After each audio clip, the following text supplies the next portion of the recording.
4 jours dans les ténèbres du tombeau. 4 jours où son âme voyageait dans un monde que personne ne peut imaginer. Et soudain, une voix traverse l'invisible. Lazare, sors. Mais que vit-il vraiment pendant ces 4 jours, dans cet au-delà mystérieux? Mes bien-aimés, permettez-moi de vous poser une question qui traverse l'esprit de chaque croyant sincère. Qu'arrive-t-il réellement à l'âme lorsque le dernier souffle s'échappe de nos lèvres? Où va-t-elle pendant ces heures mystérieuses entre la mort et la résurrection? Aujourd'hui, nous allons explorer ensemble l'un des récits les plus extraordinaires de toute l'Écriture, celui d'un homme qui a franchi le voile de la mort et est revenu parmi nous. Un homme nommé Lazare, dont l'expérience nous révèle des vérités profondes sur ce monde invisible qui nous attend tous. Charles Spurgeon, ce géant de la foi que l'on appelait le prince de la prédication, disait avec une conviction profonde que la mort n'est pas une fin mais un passage sacré vers une réalité plus vraie que celle que nous connaissons. Il affirmait que contempler l'éternité transforme notre manière de vivre le présent. Et quelle meilleure illustration de cette vérité que l'histoire de Lazare, cet ami précieux de Jésus qui demeura 4 jours dans le tombeau. L'Évangile de Jean nous raconte cette histoire bouleversante au chapitre 11. Jésus apprit que son ami Lazare était malade, gravement malade. Pourtant, il ne se précipita pas immédiatement à Béthanie. Il attendit 2 jours de plus, et lorsqu'il arriva enfin, Lazare était mort depuis 4 jours déjà. 4 jours complets, où l'âme de cet homme bien-aimé se trouvait quelque part au-delà du voile terrestre. 4 jours qui changèrent tout. Marthe, la sœur de Lazare, courut à la rencontre de Jésus avec ses paroles chargées de douleur et pourtant empreintes de foi. « Seigneur, si tu avais été ici, mon frère ne serait pas mort. » Jean chapitre 11, verset 21, nous rapporte ces mots qui révèlent à la fois son chagrin et sa confiance. Elle savait que Jésus aurait pu empêcher cette mort. Mais quelque chose de plus grand allait se produire, quelque chose qui dépasserait de loin une simple guérison. Mes amis, comprenez-vous l'importance de ces 4 jours? Dans la tradition juive de l'époque, on croyait que l'âme restait près du corps pendant 3 jours, espérant peut-être y retourner. Mais au 4e jour, la décomposition commençait véritablement, et tout espoir humain s'évanouissait. Marthe elle-même le dit à Jésus lorsqu'il ordonna d'ôter la pierre du tombeau. « Seigneur, il sent déjà, car il y a 4 jours qu'il est là. » C'est rapporté dans Jean chapitre 11, verset 39. 4 jours, pas 3, pas 2. 4 jours complets pour que personne ne puisse douter de la réalité de cette mort. 4 jours pour que le miracle qui allait suivre soit indéniable, irréfutable, absolument extraordinaire. Mais que se passa-t-il pendant ces 4 jours? Où était Lazare? Que voyait-il? Que ressentait-il dans cet au-delà mystérieux? Spurgeon nous enseignait que chaque détail des Écritures a une signification, une raison d'être. Rien n'est laissé au hasard dans la parole de Dieu. Ces 4 jours ne sont pas un simple détail chronologique. Ils représentent une période complète, un temps suffisant pour que Lazare fasse l'expérience de cette réalité éternelle qui attend chacun de nous après notre dernier souffle. Imaginez un instant ce que vécut Lazare.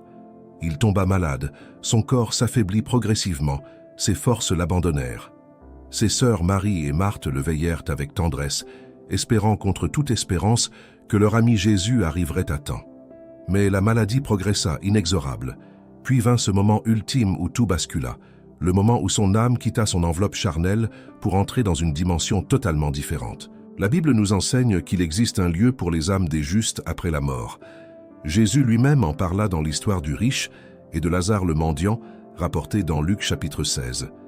Il mentionne le sein d'Abraham, ce lieu de repos et de consolation pour les âmes fidèles. Un endroit de paix loin de la souffrance, loin des larmes, loin des afflictions de ce monde déchu. Quand Lazare ferma les yeux sur cette terre, il les ouvrit probablement sur une réalité éblouissante. Une lumière différente, une présence divine palpable, une paix qui dépasse toute intelligence humaine. Les Écritures nous révèlent, dans Philippiens chapitre 1 verset 23, que partir et être avec Christ est de beaucoup meilleur. Paul lui-même désirait ardemment ce passage, conscient de la gloire qui attend les enfants de Dieu. Pendant ces 4 jours, Lazare ne dormait pas dans l'inconscience comme certains le croient à tort. Non, mes bien-aimés, son âme était pleinement consciente, pleinement vivante dans cette dimension spirituelle. Il voyait peut-être les anges, ces serviteurs flamboyants de Dieu. Il ressentait peut-être cette communion extraordinaire avec les saints qui l'avaient précédé. Il goûtait sans doute à cette paix profonde que seule la présence divine peut procurer. Mais voici ce qui rend cette histoire encore plus extraordinaire. Au milieu de cette expérience céleste, au cœur de cette paix éternelle, une voix retentit, une voix qu'il reconnut immédiatement, celle de son ami, de son maître, de son Seigneur. « Lazare, sors !» Ces mots prononcés par Jésus devant le tombeau, rapportés dans Jean chapitre 11, verset 43, traversèrent le voile entre les deux mondes. Et l'âme de Lazare, où qu'elle fût dans cette réalité invisible, entendit l'appel et obéit. Pensez à la puissance de cet instant. Jésus, debout devant un tombeau scellé depuis 4 jours, cria d'une voix forte. Et celui qui était mort, celui dont le corps commençait déjà à se décomposer, celui dont l'âme séjournait dans le monde invisible, revint. Son âme réintégra son corps. La vie coula à nouveau dans ses veines. Ses poumons se remplirent d'air. Son cœur recommença à battre, et Lazare sortit, encore enveloppé de bandelettes, marchant vers la lumière du jour. Mes amis, si vous avez apprécié ce message jusqu'ici, je vous invite à vous abonner à cette chaîne. Nous explorons ensemble les vérités profondes de la parole de Dieu, ces mystères qui transforment nos vies et notre compréhension de l'éternité. Abonnez-vous pour ne manquer aucune de ces révélations spirituelles. Et si vous désirez approfondir votre intimité avec Dieu, restaurer cette communion précieuse avec lui, j'ai préparé quelque chose de spécial pour vous. Un guide pratique intitulé « 21 jours pour restaurer votre intimité avec Dieu ». Vous trouverez le lien dans le premier commentaire épinglé sous cette vidéo. C'est un outil qui a transformé la vie de prière de milliers de personnes. Mais revenons à Lazare et à son expérience extraordinaire. Que vit-il exactement pendant ces 4 jours? Bien que les Écritures ne nous donnent pas tous les détails de son séjour dans l'invisible, elles nous fournissent suffisamment d'indices pour comprendre la nature de cette expérience. Et ces indices, mes bien-aimés, devraient transformer notre manière de vivre aujourd'hui, ici et maintenant. Pour comprendre ce que Lazare vit pendant ces 4 jours, nous devons d'abord saisir une vérité fondamentale que beaucoup ignorent aujourd'hui. La mort physique ne signifie pas la fin de la conscience. Ce n'est pas un sommeil sans rêve, une extinction totale de l'être. Non, mes bien-aimés, c'est une séparation, un passage d'un état à un autre, d'une dimension à une autre. Le corps retourne à la poussière, certes, mais l'âme, cette essence éternelle que Dieu a insufflée en nous, continue son existence ailleurs. L'Ecclésiaste nous dit au chapitre 12, verset 7, que la poussière retourne à la terre comme elle y était, et que l'esprit retourne à Dieu qui l'a donné. Ces paroles anciennes révèlent une vérité profonde. Notre essence spirituelle ne meurt pas avec notre corps. Elle poursuit son chemin vers sa destination éternelle, déterminée par nos choix ici-bas, par notre relation avec le Créateur. Quand Lazare mourut, son âme quitta immédiatement son corps terrestre. Imaginez ce moment de transition. Un instant, il était dans sa chambre à Béthanie, entouré de ses sœurs en larmes, sentant peut-être encore la chaleur de leurs mains sur les siennes. L'instant d'après, tout changea radicalement. Les limites physiques disparurent. Les douleurs de la maladie s'évanouirent. Il se retrouva dans une réalité totalement différente, gouvernée par d'autres lois, baignée d'une autre lumière. Les Écritures nous enseignent qu'avant la résurrection de Jésus, les âmes des justes allaient dans un lieu appelé le sein d'Abraham ou le paradis. Jésus lui-même en parla aux brigands repentant sur la croix, lui promettant dans Luc chapitre 23, verset 43. « Je te le dis en vérité, aujourd'hui tu seras avec moi dans le paradis. » Aujourd'hui. Pas dans un futur lointain, pas après des siècles d'inconscience. Aujourd'hui même, immédiatement après la mort. Lazare entra donc dans ce paradis, ce lieu de repos pour les âmes fidèles, un endroit où la présence de Dieu se manifeste d'une manière que nous ne pouvons qu'effleurer de notre compréhension limitée. Là, il n'y a plus de souffrance, plus de larmes, plus d'angoisse. C'est un état de paix parfaite, de joie pure, de communion ininterrompue avec le divin. Mais que voyait-il exactement dans cet invisible? La Bible nous donne des indices précieux. Dans le livre de l'Apocalypse, Jean reçut des visions du monde spirituel. Il vit des trônes, des anges innombrables, des créatures célestes louant Dieu continuellement. Il vit les âmes des martyrs sous l'autel, conscientes et capables de parler, comme le rapporte Apocalypse chapitre 6, versets 9 à 11. Ces âmes étaient pleinement vivantes, pleinement conscientes de leur état. Lazare voyait probablement cette réalité spirituelle dans toute sa magnificence. Des êtres angéliques d'une beauté indescriptible, des couleurs qui n'existent pas dans notre spectre visible terrestre, des sons harmonieux qui dépassent toute musique humaine. Une lumière qui ne vient pas du soleil ou des étoiles, mais qui émane de la présence même de Dieu. Une lumière qui pénètre l'âme, qui révèle la vérité, qui apporte la paix. Pensez à l'apôtre Paul qui fut ravi jusqu'au 3e ciel. Dans sa 2e lettre aux Corinthiens, chapitre 12, versets 2 à 4, il raconte avoir entendu des paroles ineffables qu'il n'est pas permis à un homme d'exprimer. Il ne savait même pas s'il était dans son corps ou hors de son corps. Cette expérience le marqua si profondément qu'il en parla des années plus tard. Lazare vécut probablement quelque chose de similaire, mais pendant 4 jours entiers. 4 jours dans cette dimension céleste. 4 jours à contempler des vérités éternelles. 4 jours à expérimenter une réalité qui fait paraître notre monde actuel comme une pâle ombre. 4 jours où les soucis terrestres, les ambitions humaines, les poursuites matérielles perdent toute leur importance face à la majesté divine. Dans ce lieu, Lazare rencontra peut-être d'autres âmes justes, les patriarches qui avaient marché avec Dieu des siècles auparavant, Abraham, Isaac, Jacob, les prophètes qui avaient proclamé la parole divine, Moïse qui avait vu la gloire de Dieu sur la montagne, Élie qui avait été enlevé au ciel dans un tourbillon de feu, tous ces saints de l'Ancien Testament qui attendaient la rédemption promise. Imaginez les conversations qu'il aurait pu avoir. Ces âmes connaissaient maintenant des vérités qu'elles avaient seulement entrevues de leur vivant. Elles comprenaient les mystères de Dieu d'une manière nouvelle. Elles voyaient comment chaque événement de leur vie terrestre s'inscrivait dans le plan divin. Elles attendaient avec une espérance certaine l'accomplissement des promesses de Dieu. Mais voici quelque chose de fascinant, mes bien-aimés. Pendant que Lazare séjournait dans ce paradis, Jésus continuait sa mission sur terre. Il enseignait, guérissait, préparait ses disciples. Il savait exactement où se trouvait son ami. Il connaissait chaque instant de son expérience dans l'invisible. Et au moment précis choisi par la sagesse divine, il se mit en route vers Béthanie. Quand Jésus arriva et se tint devant le tombeau, il pleura. Jean chapitre 11, verset 35 nous dit simplement « Jésus pleura ». Ces larmes révèlent son humanité profonde, sa compassion authentique pour la douleur de Marie et Marthe. Mais elles révèlent aussi quelque chose de plus. Jésus pleurait peut-être en pensant à ce qu'il allait faire. Il allait rappeler Lazare de ce lieu de paix parfaite pour le ramener dans ce monde de souffrance et de mort. Car voilà le paradoxe extraordinaire de cette résurrection. Pour nous, c'était un miracle merveilleux. Pour Lazare, c'était un retour du paradis vers la terre, de la présence divine vers la vie ordinaire, de la paix éternelle vers les luttes quotidiennes. Il quitta la gloire pour revenir dans la chair. Il abandonna temporairement cette communion parfaite pour témoigner de la puissance de Christ. Quand la voix de Jésus retentit, Lazare sort. Cette parole traversa les dimensions. Elle pénétra le monde invisible. Elle atteignit l'âme de Lazare, où qu'elle fût dans ce royaume spirituel. Et cette âme, reconnaissant l'autorité absolue de son maître, obéit instantanément.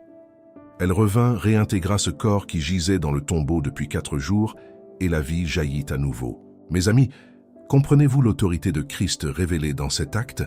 Il ne se contenta pas de guérir un malade ou de ranimer quelqu'un qui venait juste de mourir. Non, il rappela une âme qui séjournait déjà dans le monde éternel. Il commanda à la mort elle-même de relâcher son emprise. Il démontra qu'il possède les clés de la mort et du séjour des morts, comme le confirme Apocalypse chapitre 1, verset 18. Cette résurrection de Lazare était un signe, une préfiguration de quelque chose de bien plus grand. Elle annonçait la propre résurrection de Jésus qui viendrait bientôt. Elle proclamait que celui qui se tenait devant ce tombeau était véritablement le maître de la vie et de la mort. Elle prouvait que ses paroles n'étaient pas de vaines promesses quand il déclara dans Jean chapitre 11, verset 25 « Je suis la résurrection et la vie. Celui qui croit en moi vivra, même s'il meurt. » Lazare sortit donc du tombeau vivant, respirant, marchant. Mais il portait en lui un secret extraordinaire. Il avait vu l'invisible. Il avait goûté à l'éternité. Il connaissait désormais ce qui attend de l'autre côté du voile. Cette connaissance transforma certainement sa manière de vivre le reste de ses jours sur terre. Ce que Lazare découvrit pendant ces 4 jours dans l'invisible nous enseigne des vérités essentielles sur notre propre destinée éternelle. Car chacun de nous, sans exception, franchira un jour ce même passage. Chacun de nous quittera cette enveloppe mortelle pour entrer dans cette réalité spirituelle. La question n'est pas de savoir si nous y irons, mais où nous irons exactement dans ce monde invisible.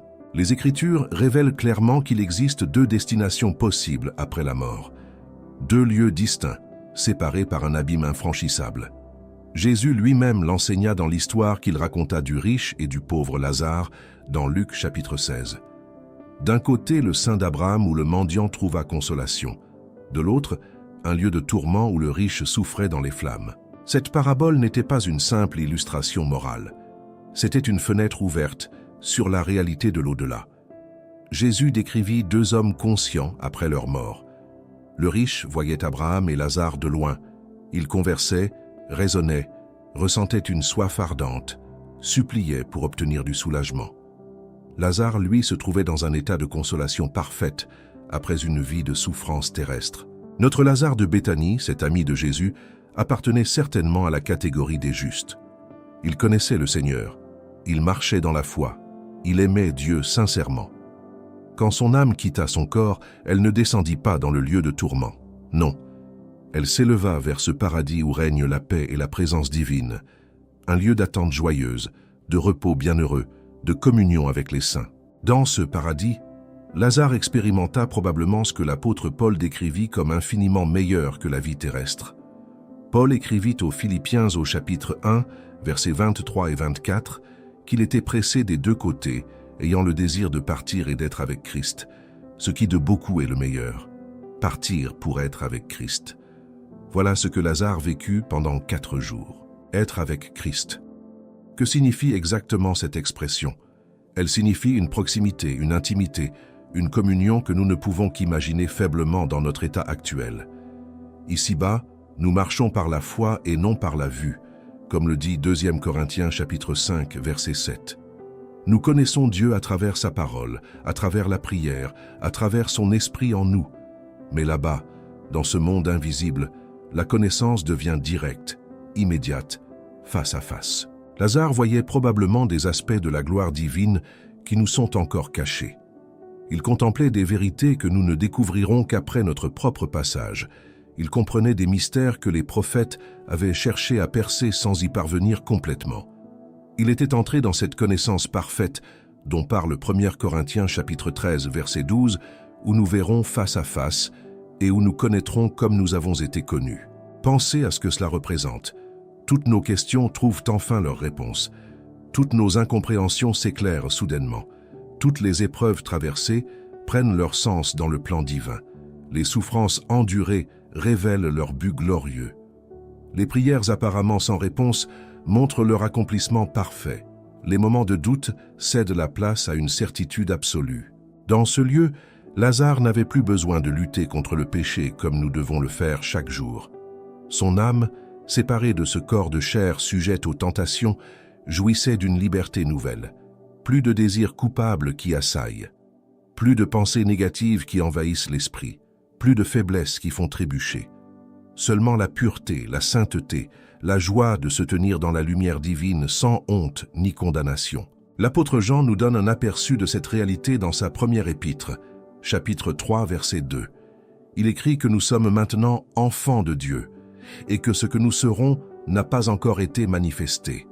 Mais nous savons que, lorsque cela sera manifesté, nous serons semblables à lui parce que nous le verrons tel qu'il est.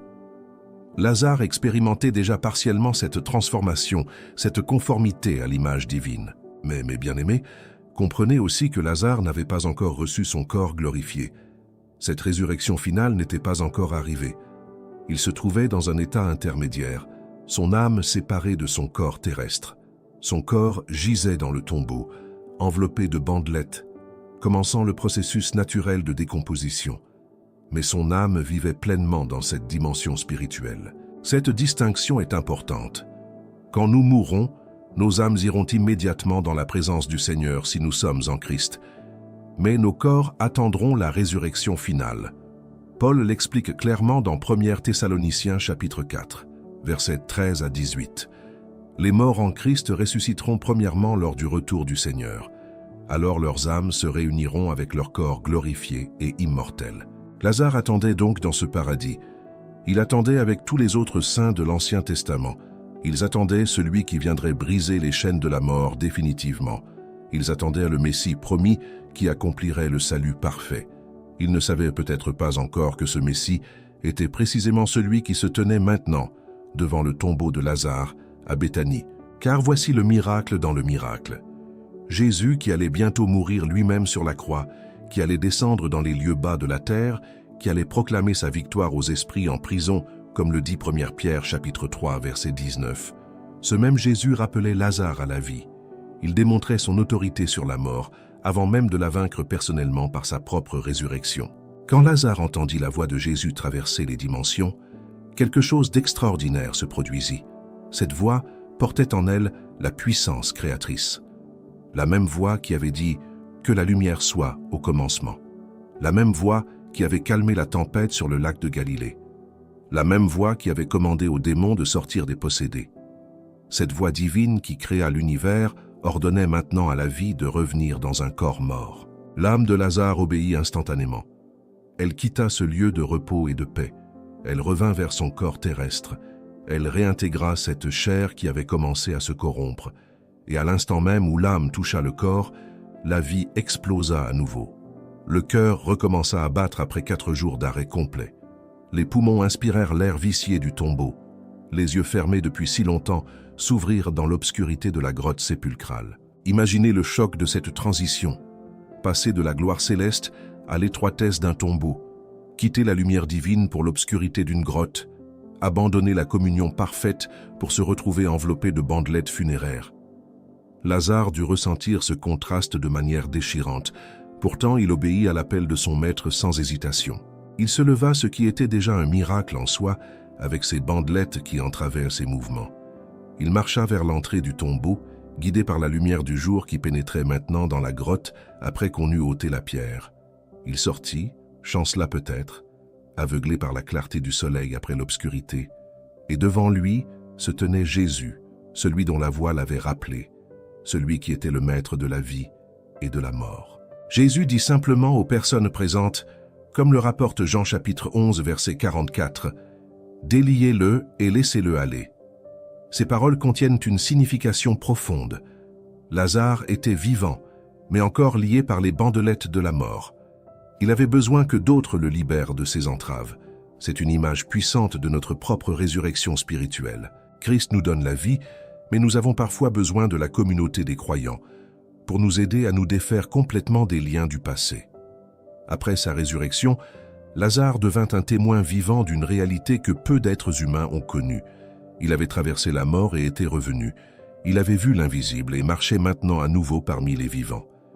Cette expérience extraordinaire transforma certainement sa perspective sur absolument tout. Comment pourrait-il encore s'inquiéter des choses futiles de ce monde après avoir contemplé l'éternité? Les Écritures nous disent que beaucoup de Juifs vinrent voir Lazare après sa résurrection. Jean chapitre 12, verset 9, rapporte que la foule nombreuse apprit qu'il était là, et qu'ils vinrent non seulement à cause de Jésus, mais aussi pour voir Lazare que Jésus avait ressuscité des morts. Il était devenu une preuve vivante de la puissance divine, un témoignage ambulant du pouvoir de Christ sur la mort. Mais imaginez la position unique de Lazare. Il ne pouvait probablement pas partager complètement ce qu'il avait vu et vécu pendant ces 4 jours. Comment décrire l'indescriptible? Comment expliquer avec des mots humains des réalités célestes qui dépassent notre compréhension? Paul lui-même, après son ravissement au 3e ciel, admit avoir entendu des paroles ineffables qu'il n'est pas permis à un homme de répéter. Lazare portait donc ce secret en lui, un secret magnifique et peut-être aussi douloureux. Magnifique parce qu'il connaissait la gloire qui attend les enfants de Dieu. Douloureux parce qu'il avait goûté à cette paix parfaite et devait maintenant vivre à nouveau dans ce monde de souffrance et de mort. Il savait ce qu'il avait quitté pour revenir. Il connaissait le prix de son obéissance à l'appel de Christ. Cette connaissance changea certainement sa manière de vivre chaque jour. Les choses qui semblent si importantes à nos yeux perdent toute leur valeur quand on a vu l'éternité. L'argent, la réputation, le confort matériel, les ambitions terrestres, tout cela devient insignifiant face à la réalité du monde invisible. Lazare avait compris ce que Paul exprima plus tard dans Colossiens chapitre 3, versets 1 et 2. Affectionnez-vous aux choses d'en haut et non à celles qui sont sur la terre. Mais cette expérience lui apporta aussi une certitude inébranlable. Il savait sans l'ombre d'un doute que la mort n'est pas la fin. Il savait que la vie continue au-delà du voile. Il savait que Dieu tient ses promesses. Il savait que l'éternité est réelle, tangible, plus vraie que tout ce que nous voyons ici-bas. Cette certitude devint son ancre dans les tempêtes de la vie, car la vie de Lazare après sa résurrection ne devint pas soudainement facile. Au contraire, les chefs religieux cherchèrent même à le tuer, comme le rapporte Jean chapitre 12, verset 10. Sa simple existence dérangeait ceux qui refusaient de croire en Jésus. Il était une preuve trop évidente, un témoignage trop puissant de la divinité de Christ. Alors, ils complotèrent sa mort pour faire taire ce témoin gênant. Mais comment peut-on avoir peur de la mort quand on l'a déjà traversée? Comment peut-on être intimidé par des menaces terrestres quand on a vu la gloire céleste? Lazare possédait maintenant une perspective éternelle qui le rendait invincible aux intimidations humaines. Il avait été au-delà du pire que ce monde peut infliger. Il était déjà mort une fois. Quelle menace pouvait encore l'effrayer? Cette perspective éternelle, mes bien-aimés, c'est exactement ce dont nous avons besoin aujourd'hui. Nous vivons dans un monde qui nous pousse constamment à nous concentrer sur l'immédiat, sur le visible, sur le temporaire. Nous nous inquiétons pour demain comme si ce monde était tout ce qui existe. Nous accumulons des trésors terrestres comme si nous allions rester ici éternellement. Nous planifions notre avenir comme si nous avions le contrôle absolu de nos jours. Mais Lazare nous enseigne une vérité différente. Il nous rappelle que nous sommes des étrangers et des voyageurs sur cette terre, comme le dit 1 Pierre chapitre 2, verset 11. Notre vraie patrie est ailleurs. Notre véritable citoyenneté est dans les cieux, selon Philippiens chapitre 3, verset 20. Cette vie terrestre n'est qu'un passage, une préparation pour l'éternité qui vient. Quand Lazare regardait autour de lui après sa résurrection, il voyait probablement tout différemment. Les gens s'agitaient pour des choses qui n'auraient aucune importance dans 100 ans. Ils se disputaient pour des questions triviales. Ils poursuivaient des plaisirs éphémères. Ils construisaient des royaumes qui s'effondreraient à leur mort. Et lui il savait profondément que tout cela passerait comme l'herbe des champs. Cette connaissance ne le rendait pas indifférent ou détaché des autres. Au contraire, elle lui donnait probablement une compassion profonde pour ceux qui vivaient sans cette perspective éternelle. Il voyait des gens marcher vers la mort sans préparation, sans espérance, sans comprendre ce qui les attendait de l'autre côté. Il savait qu'il existe réellement 2 destinations possibles et que le choix se fait ici, maintenant, pendant notre vie terrestre. Lazare avait aussi compris quelque chose d'essentiel sur Jésus. Il savait que celui qui l'avait rappelé du tombeau n'était pas un simple prophète ou un homme de bien. C'était le Fils de Dieu, le Maître de la vie et de la mort, celui qui possède l'autorité absolue sur toute création. Il avait entendu sa voix traverser les dimensions. Il avait senti la puissance de sa parole ressusciter un corps mort. Il ne pouvait plus jamais douter de l'identité de Christ. Cette certitude sur l'identité de Jésus est cruciale pour chacun de nous aujourd'hui. Comme Marthe le confessa avant la résurrection de son frère, nous devons reconnaître que Jésus est le Christ, le Fils de Dieu, qui devait venir dans le monde. Jean chapitre 11, verset 27 nous rapporte cette confession de foi. Sans cette reconnaissance, sans cette foi en Christ, il n'y a pas de vie éternelle, pas d'accès au paradis que Lazare avait brièvement connu. Car voilà la question centrale que l'expérience de Lazare soulève pour chacun de nous. Où irez-vous quand votre âme quittera votre corps? Rejoindrez-vous ce lieu de paix et de consolation où Lazare séjourna? Ou vous retrouverez-vous dans ce lieu de tourment dont Jésus parla dans sa parabole? Cette question n'est pas morbide ou déplacée. C'est la question la plus importante que vous devez affronter dans votre vie. Lazare ne choisit pas le moment de sa mort ni celui de sa résurrection, mais il avait fait un choix bien avant, celui de suivre Jésus, de l'aimer, de marcher avec lui. Ce choix détermina sa destination éternelle. Quand son âme quitta son corps, elle ne descendit pas dans les ténèbres. Elle s'éleva vers la lumière parce qu'il appartenait déjà à Christ pendant sa vie terrestre. Aujourd'hui, vous êtes confrontés au même choix. Vous pouvez continuer à vivre comme si cette vie était tout ce qui existe. Vous pouvez ignorer l'éternité, repousser les questions spirituelles, remettre à demain votre décision pour Christ, ou vous pouvez reconnaître la vérité que Lazare découvrit de manière si dramatique. La mort est réelle, l'éternité est réelle, et Jésus est le seul chemin vers la vie éternelle. Jean chapitre 14, verset 6, nous rapporte ces paroles de Jésus. « Je suis le chemin, la vérité et la vie. Nul ne vient au Père que par moi. » Ces mots ne sont pas une suggestion ou une option parmi d'autres. C'est la déclaration claire de la seule voie vers Dieu. Lazare l'avait compris. Il avait vu de ses propres yeux spirituels la réalité du monde invisible. Il savait que Jésus disait la vérité absolue. L'expérience de Lazare nous confronte donc à notre propre mortalité et à notre besoin de préparation éternelle. Nous ne savons pas quand viendra notre dernier jour.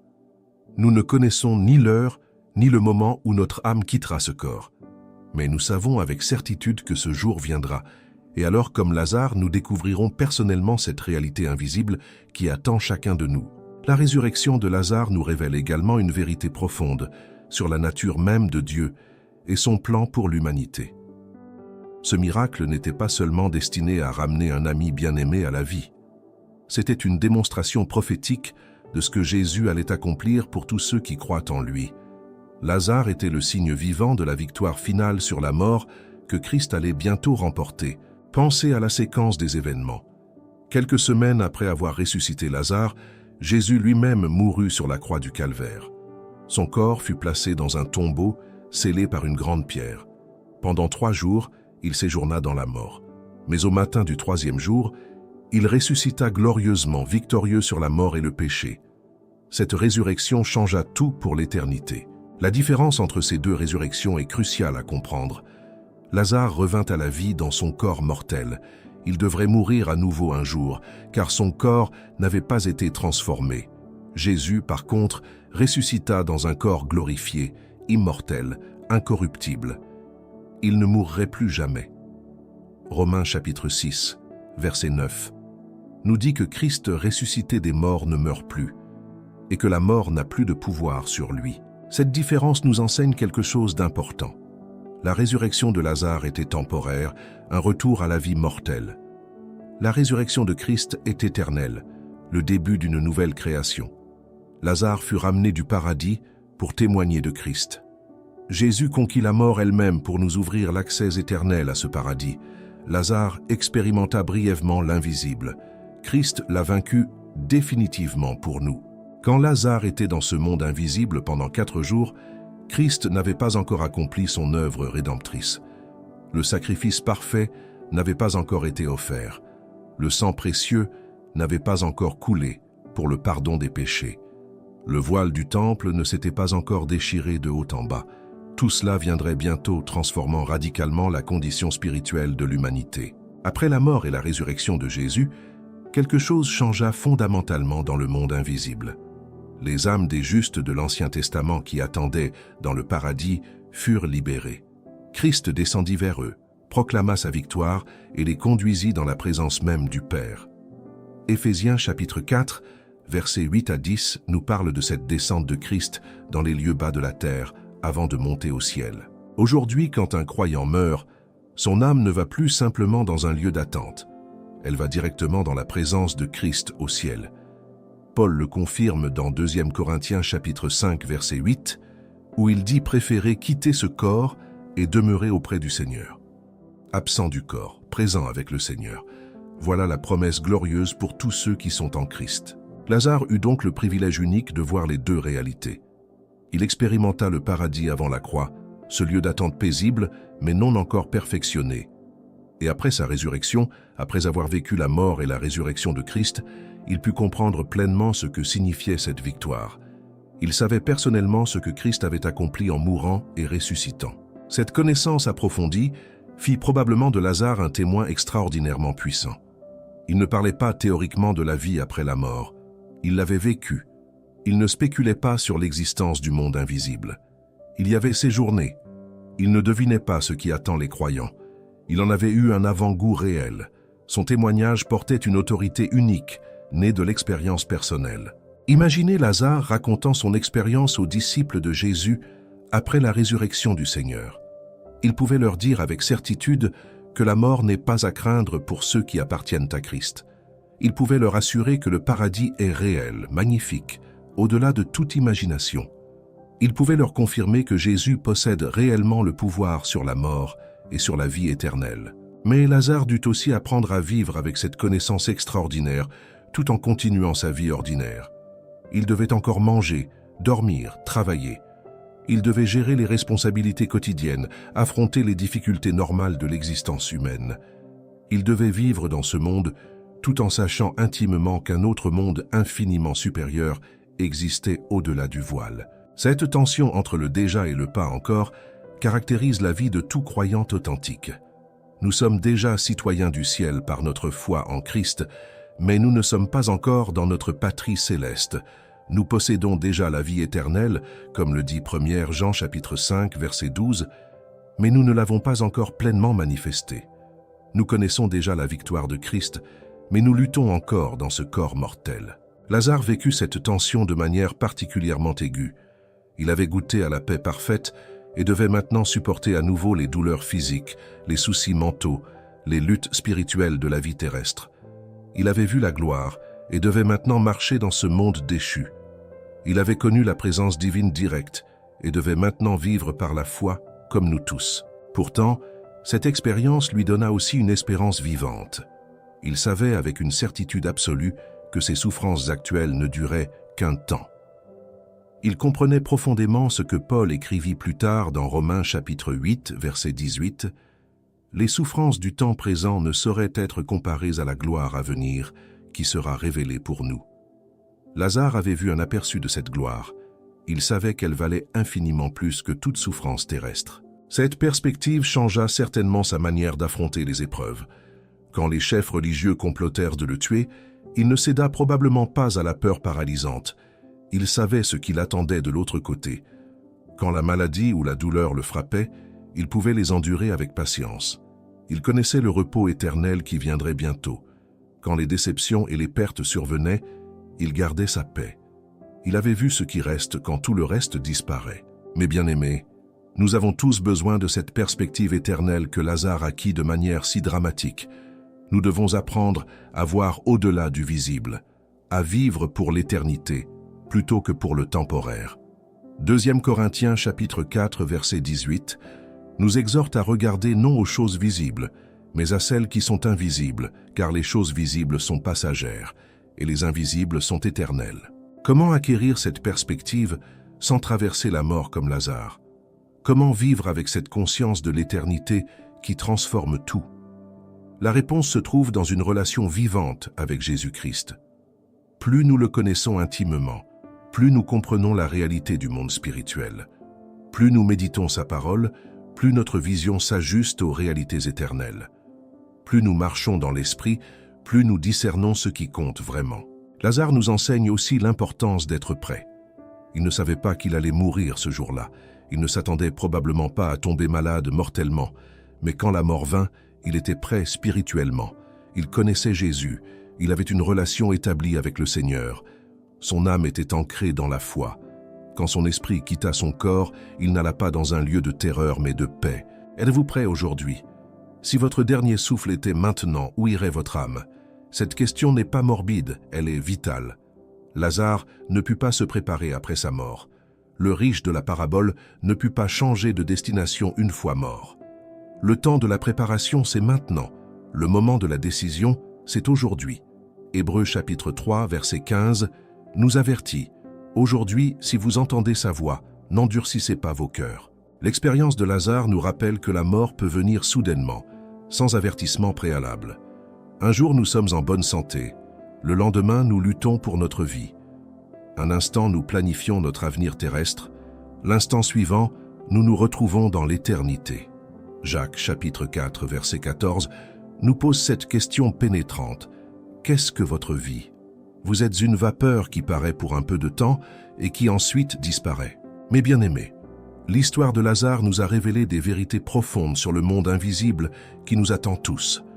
nous avons vu qu'il existe réellement une vie après la mort, que notre âme continue consciemment au-delà du voile et que Jésus-Christ détient les clés de la mort et de la vie éternelle.